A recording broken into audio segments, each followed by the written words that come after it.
ఈరోజు మనము గురువు గారి యొక్క మహర్షి దయానంద సరస్వతి గురించి, ఆయన జ్ఞానోదయం గురించి ఒకసారి మనము తెలుసుకుందాం.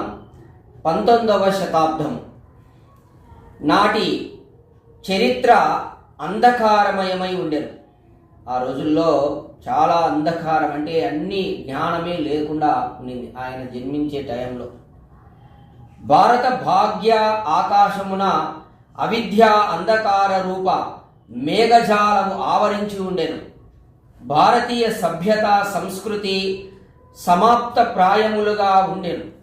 వానిని సమాప్త మొనరింప లార్డ్ మెకాలే విశ్వ ప్రయత్నము వనర్చుచుండెను. ఒక దేశమును గాని జాతిని గాని సమాప్త మొనరింపదలుతుమేని దాని చరిత్రను సమాప్తము చెయ్యవలెను. అప్పుడు ఆ దేశము గాని